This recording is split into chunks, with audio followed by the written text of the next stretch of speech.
I'm just leaving a meeting with Sam Altman, who is the CEO of OpenAI, and Anne O'Leary, who is the VP of Global Policy at OpenAI, and some members of my team. We were discussing, obviously, the tragedy in Tumbler Ridge, the fact that OpenAI had the opportunity to notify authorities and potentially even to stop this tragedy from happening. It's obviously incredibly devastating reality, but it's the reality that we're in. Joining us on the call was also the mayor of Tumbler Ridge. I really wanted the mayor there as, someone who has felt the direct effects of this and who still is every day and could provide a bit of context for Mr. Altman about the impact of that tragic decision that was made within his company on a very small community, significant number of families, and a school that will never be the same. During the meeting, I had two specific requests of Mr. Altman and of OpenAI. The first was for an apology to the community, the parents, people affected. And the second was that OpenAI join us in a call to the federal government for a duty to report a minimum threshold across the country for all AI companies to try to find something positive out of the wreckage of this tragedy that ideally we could prevent it from happening again.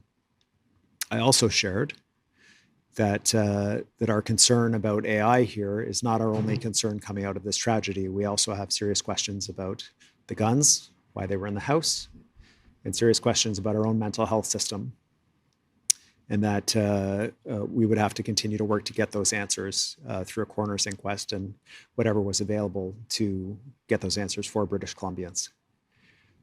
Coming out of the call, I can advise you of a number of things. First of all, Mr. Altman is prepared to apologize.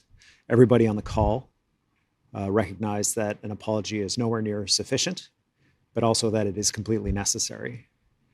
And the mayor of Tumbler Ridge is going to work with OpenAI to make sure that any public statements relating to that are done in the way that is appropriate and meaningful as much as possible, doesn't re-traumatize people in the community.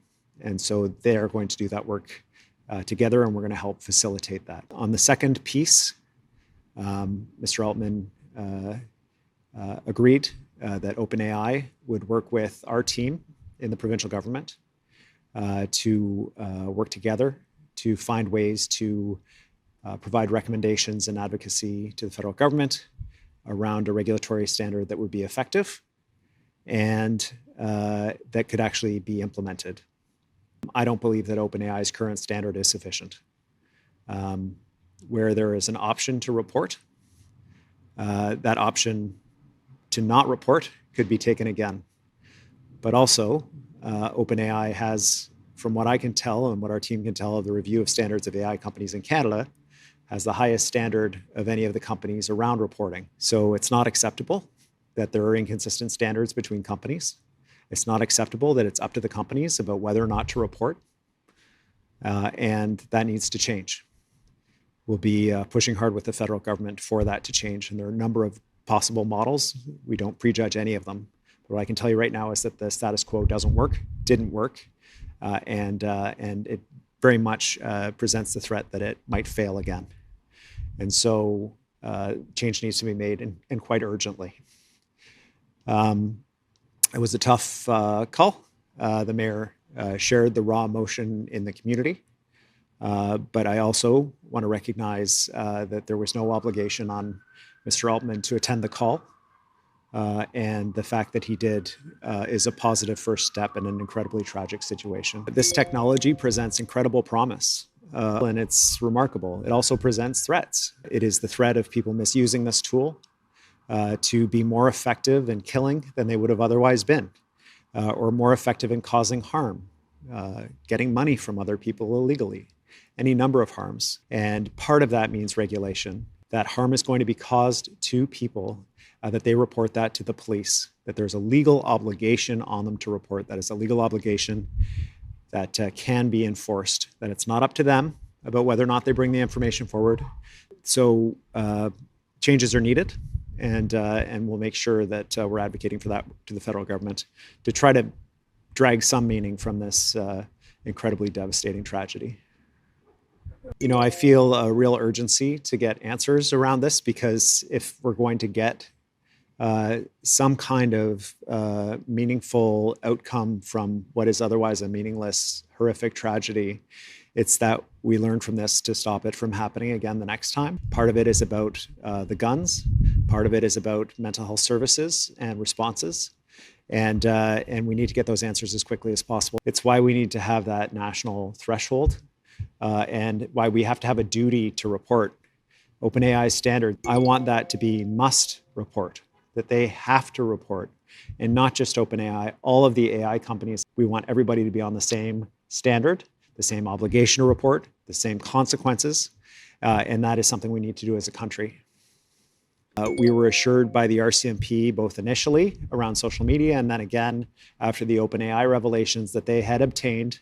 I don't want to play any role in interfering with the criminal investigation that's underway. I want the police to release information as they feel that it's appropriate. I think it's important that the police are determining the rate of release of information around this, given that this is still an active investigation, including about where the guns came from. And I don't know the content of the chats and whether other people may have been involved. And I didn't feel that I could convey the gravity of what had happened, that I felt I couldn't deliver, and that the mayor was best placed to deliver. And he shared the raw emotion of and his experience as mayor every morning, talking to families who wake up when kids aren't there. Premier, but let's make sure that the community's ready for it, and that they actually want to hear it, and give me the time to do that. So that was an important message. Why I was glad he was on the call, and we'll try to do this all the right way. You know, imagine that it's possible that families could sue OpenAI, but I also want to be realistic about it. These are families that are really devastated. They're quite shattered. They work in a remote rural community. They work at a mine. OpenAI is a multi-billion-dollar company. The idea that the families will get satisfaction through a court process, I'm not sure that's the case. And so we're going to do our part as government to lean in on the side of the families, to get them the answers they need, to get them the support they need as best as possible, knowing that it will never be enough.